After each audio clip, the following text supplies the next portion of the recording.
War Machine, a bad Netflix film, or a blend of action meets sci-fi meets military film.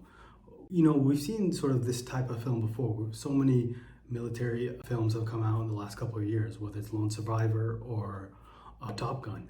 This film is a military film. It has all the classic cliche military things that we've seen in previous films, whether it's the training montage, the cadet suffering from trauma from his past, you know, things that we've seen before. But what makes this film different is that it's a science fiction film as well, blended into the story, where it's a war, basically War of the Worlds meets Predator slash Top Gun.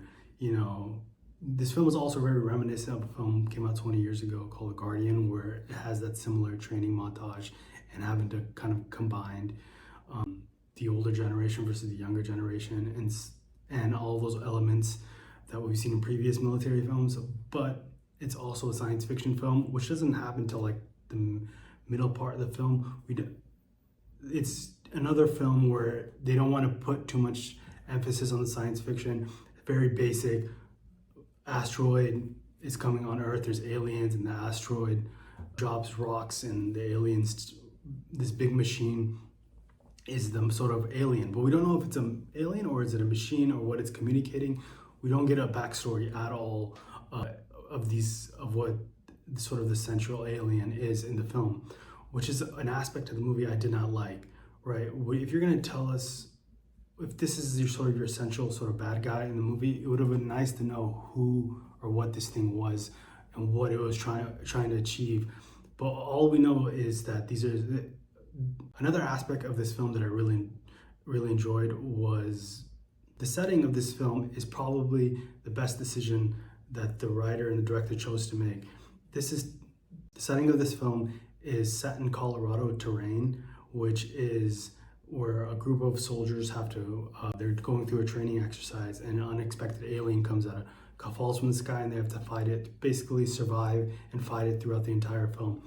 I really did enjoy the location and where they chose to film this.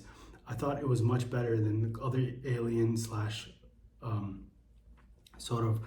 invasion films where they put him in big cities or they put him in sort of big suburban areas. This film is different. They chose to have it in Colorado terrain. Majority of the film is shot during the day, which is an interesting aspect where they keep the lights on basically the entire film. There are a couple of sequences at night, but it's all during the day, and the lighting is choosing to be at light so you can see the machine in itself. The big bad guy is the machine, and it's hunting them throughout the entire film. I enjoyed the simplicity of the film. It's not an overcomplicated science fiction film. If you're looking for that, this is not it. This is definitely not Star Trek. There's definitely not some other science fiction films that kind of gets stuck in the over dialogue of science fiction. It's simple, it gets to the point. We don't get much of a backstory, and I think that's what the director wanted for this first film, is that they wanted to just make one movie about this one machine. And if there's a sequel, they can kind of build off of that. And I think that's what works in this movie. What doesn't work in this movie is the final act. I think that's definitely the weakest. I would have loved to see the main characters, 81, have to destroy the machine in a much more difficult way rather than how simple it ended up being. It is your typical final piece, big explosion, little cliched. It would have been nice to see a stronger ending, but we weren't able to get that. Overall, I really enjoyed this film. I think that Alan Richardson is a leading man in Hollywood. You did buy him as a soldier. He's incredibly good at stunts. I don't think I've seen an actor in quite some time that has the ability to swim. His swimming, the rock climbing, every movie that he's been in, his stunts are really, really good. He's up there with the Tom Cruises and Jackie Chan's. I think you can see this someone with sort of a big physicality, a big build, Arnold Schwarzenegger-esque, this is someone who really impressed me with his stunts throughout the entire film. And there are great stunt sequences, from a great river sequence where a bunch of people are trying to cross a river. That was really brilliant done. There's a really fun scene when he's going underwater carrying weights. Really shows his physicality.